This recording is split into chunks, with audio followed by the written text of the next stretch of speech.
오늘은 서울시의 1인 가구 안심 종합 계획에 대해서 설명을 좀 드리겠습니다.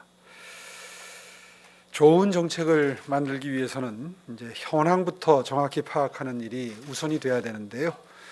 그런 면에서 저는 늘 1인 가구가 정책의 중심에서 소외되어 있다는 문제의식을 가져왔습니다. 현재 서울시 내 3가구 중에 1가구가 1인 가구고 사회경제적 여건 변화로 1인 가구 증가 추세는 계속되고 있습니다. 그러나 1인 가구를 위한 종합정책은 그동안 없었습니다. 그래서 지난 보궐선거 과정에서 1호 공약으로 1인 가구 종합 지원을 시민 여러분들께 약속드린 바가 있습니다. 취임 직후에 전담 조직인 1인 가구 특별대책 추진단을 설치하고 입체적인 문제 해결 방안을 모색해 왔습니다. 오늘 그 결과물인 서울특별시 1인 가구 안심종합 계획을 발표하고자 합니다. 향후 5년간 추진할 중장기 종합대책입니다. 사회가 개개인, 즉 나노 단위로 분할되고 있다는 것을 의미하는 나노 사회가 올해의 트렌드로 선정될 정도로 1인 가구 증가는 전 세계적인 현상입니다.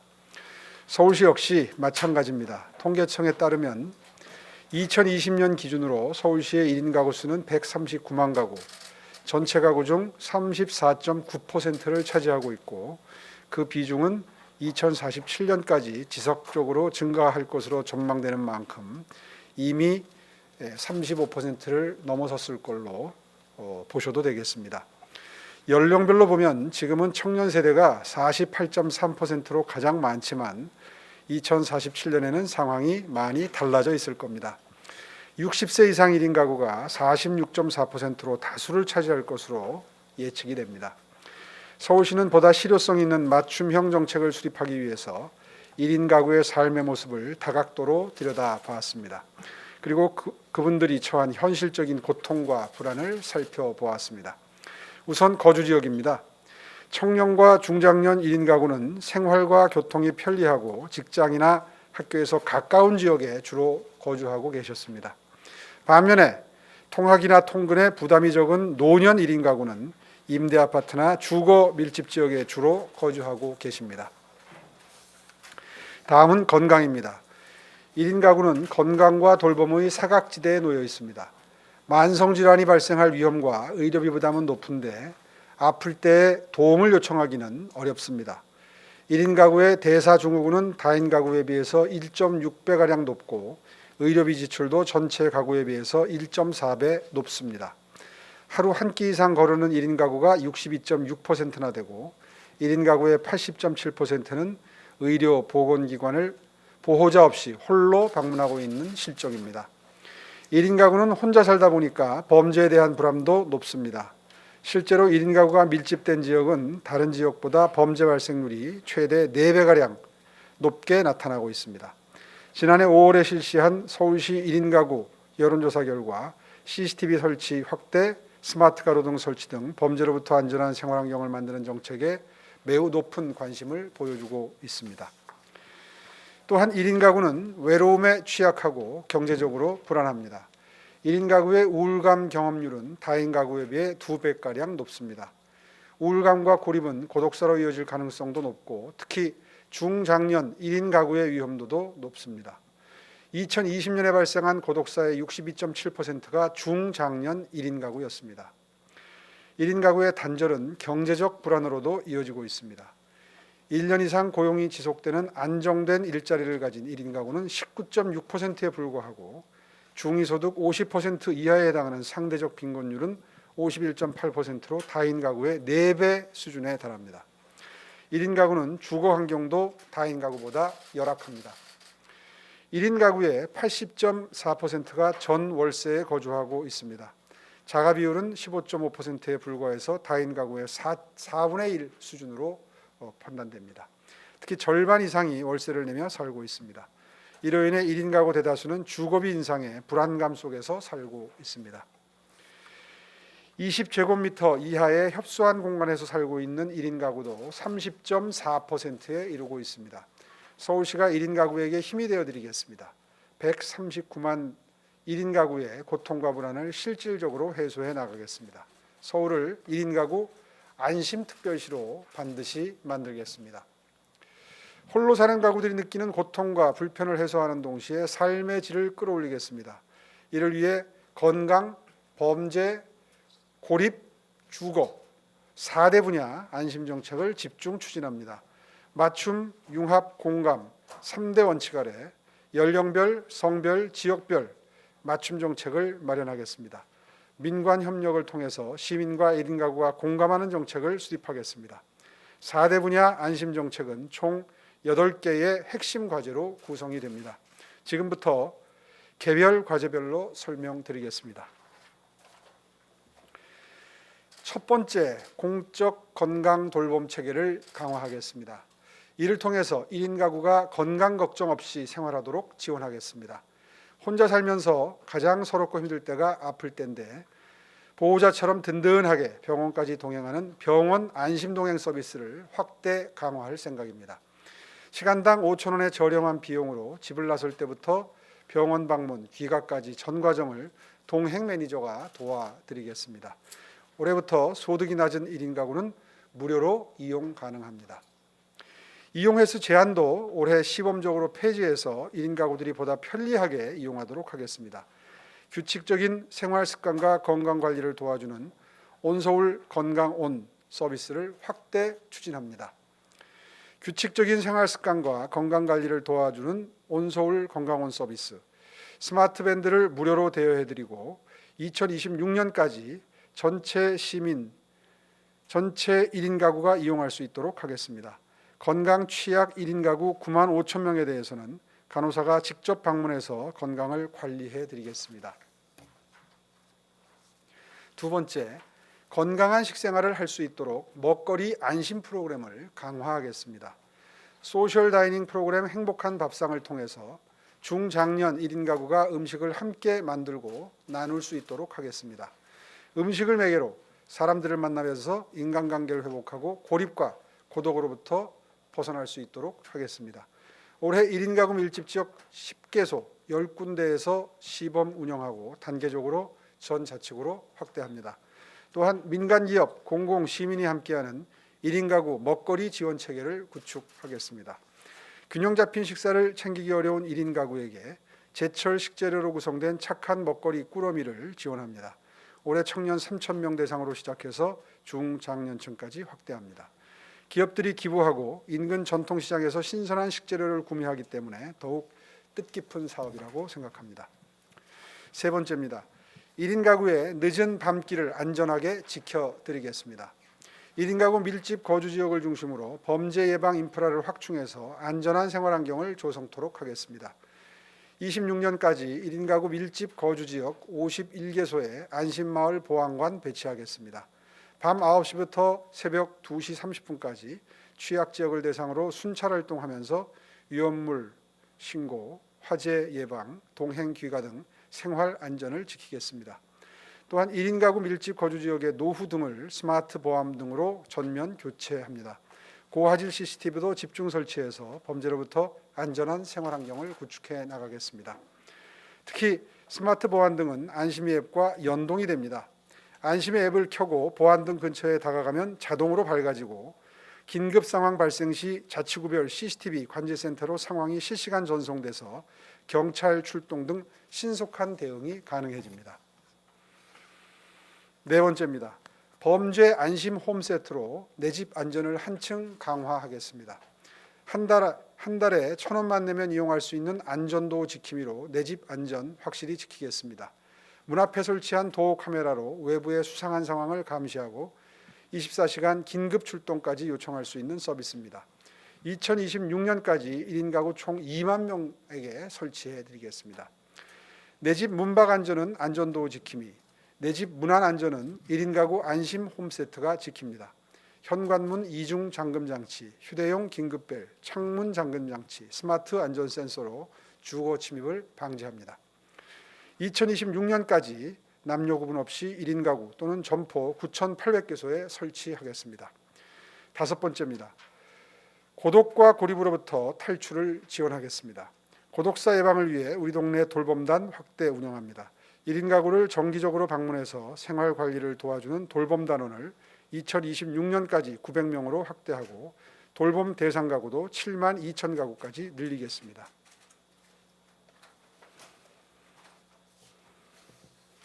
지난해 실시한 실태조사 결과와 연계해서 고독사 위험이 높은 중장년 1인 가구를 집중 발굴해 관리하겠습니다. 또 AI를 활용한 1인 가구 생활관리 서비스도 시작합니다. 1인 가구에게 전화를 걸어서 말벗이 되어드리고 규칙적인 식사와 운동 같은 생활관리도 도와드립니다. 우수한 기술을 가진 민간기업과 협업해서 올해 중장년 1인 가구를 대상으로 시범 적용 시작하겠습니다. 운영 성과 평가를 통해 적용 대상을 넓히고 축적된 데이터를 활용한 맞춤형 정책 개발도 병행하겠습니다. 우울증, 고위험군 조기 발견을 위한 생명이음 청진기 사업도 확대 운영합니다.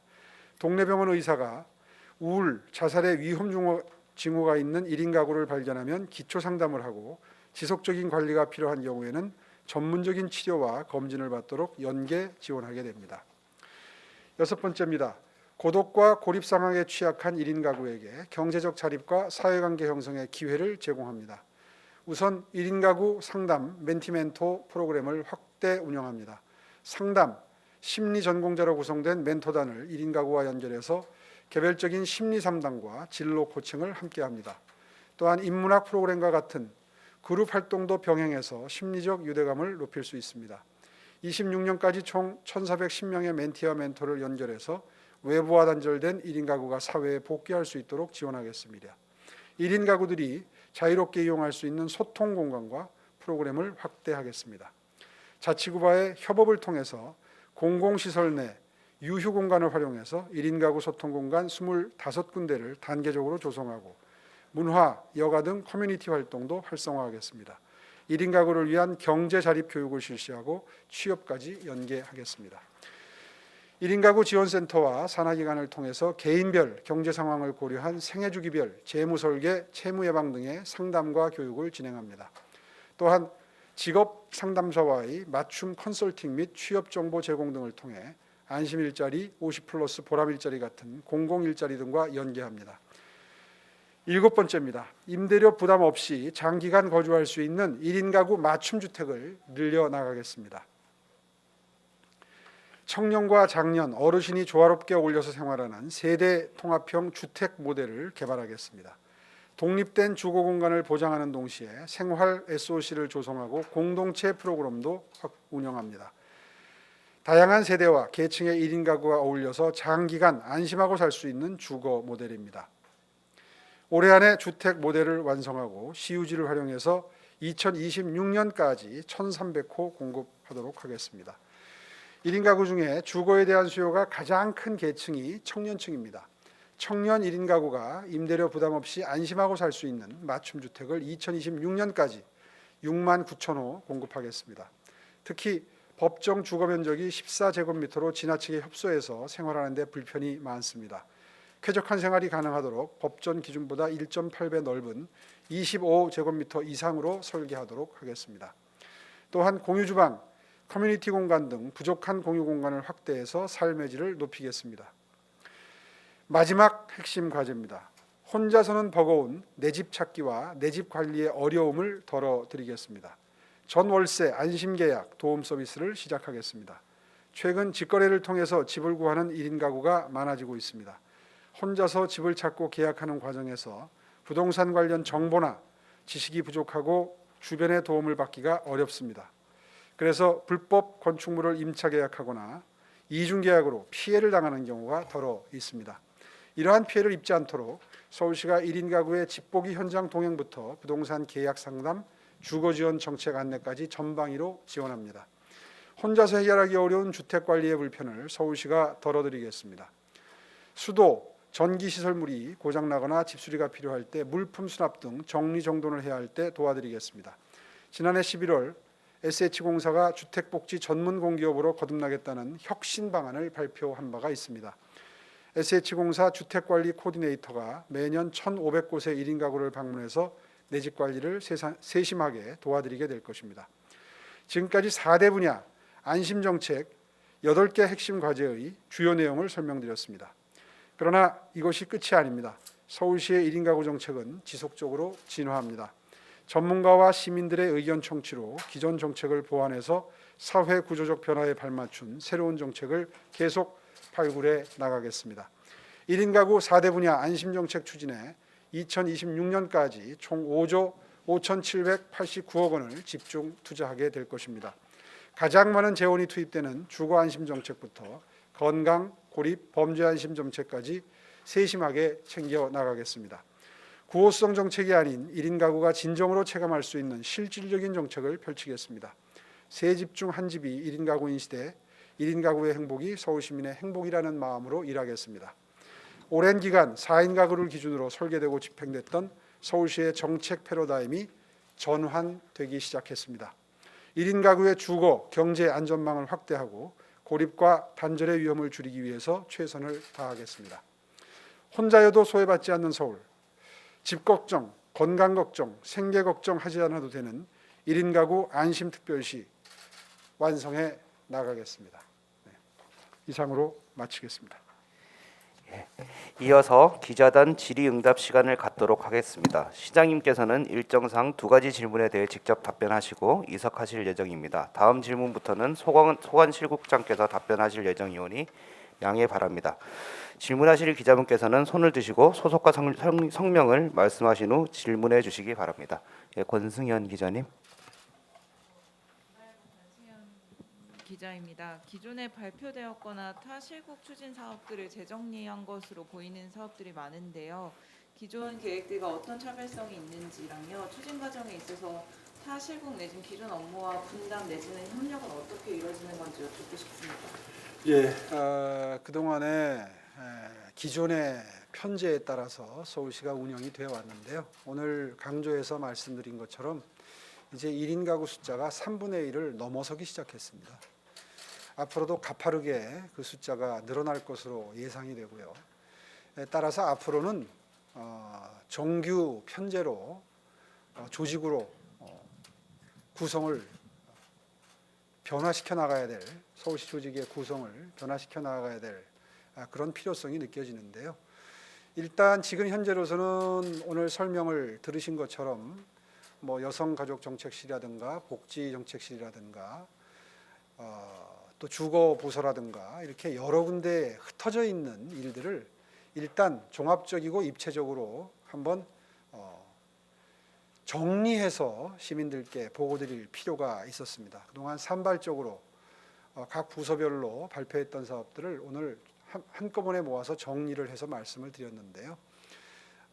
지금 머릿속에서 구상 중입니다. 서울시의 조직 편제를 어떻게 바꿔야 가장 실효성 있는 1인 가구 지원 체계가 실효성 있게 지원할 수 있는 방안을 구사할 수 있는 그런 조직으로 재편될 수 있을지 고민 중에 있습니다. 오늘은 일단 새해를 맞아서 작년에 가장 강조드렸던 1인 가구 지원 대책을 종합적으로 한번 정리해 본다는 의미가 있었습니다. 사실 한데 모았지만 연령별로 그리고 또 성별로 또 지역별로 아까 모두에 설명드린 것처럼 지원드려야 될 정책의 내용이 다 좀 차별화되는 경향이 있습니다. 그런 것까지도 감안을 해서 앞으로 이걸 어떻게 컨트롤 타워를 유지 관리해 나갈지 사실 큰 숙제입니다. 영국 같은 경우에는 고독부, 외로운 부라고 일컬어지는 장관급 부처가 신설이 돼서 운영된 지 벌써 한 2년 정도 이상 지났다고 기억이 되는데요. 우리는 아직 서울시에 1인 가구 대책 특별본부가 만들어지고 중앙정부 차원에서는 아직까지 그런 움직임은 없는 것 같습니다. 아마 서울시의 이러한 선도적인 선제적인 대책 마련이 차기 정부에 어떤 새로운 인사이트를 주는 그런 계기도 될 것이라고 기대를 하고 있습니다. 그동안에 발표됐던 대책들과 다소 중복되는 감이 있지만 그런 뜻에서 오늘 종합적으로 한번 정리해서 발표드렸다는 점 이해해 주시기 바랍니다. 예, 다음 질문 받겠습니다. 예, 매일경제 유영옥 기자님. 네, 1인 가구라고 하면은 중년층도 있고 청년층도 있고 노년층도 있는데 서울시의 전체적인 정책이 어느 연령층 초점을 맞추고 하고 있는지 좀 궁금합니다. 지금 설명드린 대로 일단 1인 가구가 분포해 있는 지역이 좀 차이가 나는 걸 아까 보셨죠. 주로 청년층은 지하철역 가까운 곳을 선호하는 경향이 있습니다. 강남 지역을 비롯해서 강북 지역에서는 저쪽 마포 쪽하고 광진구 쪽에 많이 모여서 사는 모습을 아까 지도로 보셨는데요. 아무래도 일을 열심히 해야 될 연령대이고 그리고 출퇴근을 해야 되기 때문에 환승역이 있는 곳이라든가 지하철역이 분포한 곳 주위로 초소형 다가구 다세대 주택 또 아파트 이런 것들이 밀집되어 있는 곳 주변으로 거주를 하시게 되고요. 어르신들의 경우에는 이제 출퇴근이 아무래도 덜 필요한 연령대시다 보니까 북쪽에 많이 분포해 계시는 걸 보셨을 겁니다. 또 범죄 안심 정책 같은 경우에는 아무래도 남성들보다는 여성들이 좀 더 불안감을 느끼는 게 사실이지요. 이렇게 지역별로, 연령별로, 성별로 관심 있어 하시는 정책이 다를 수밖에 없습니다. 그래서 이 정책은 어떻게 이 정책 수요자들의 수요에 맞추어서 효율적인 가성비 높은 지원을 해드리느냐가 정책 성공의 관건이라고 저는 생각을 하고요. 이제 그런 의미에서 계속해서 그래서 앞에 한 3분의 1 정도의 그 시간을 할애해서 미리 전체적인 분석 자료를 공유했던 겁니다. 이제 그걸 보시면 뒤에 등장하는 이 8가지의 정책들이 왜 이렇게 준비가 됐는지가 설명이 될 것 같아서 그런 순서로 설명을 드렸는데요. 앞으로도 정기적인 설문과 과학적인 통계 조사 기법을 도입을 해서 정확하게 수요를 파악해서 어느 자치구에 어떤 1인 가구 수요, 정책 수요가 있는지를 파악해서 그 자치구와는 원활한 협조 체계를 구축하고 하는 방식으로 계속해서 1인 가구 정책을 진화시켜 나갈 생각입니다.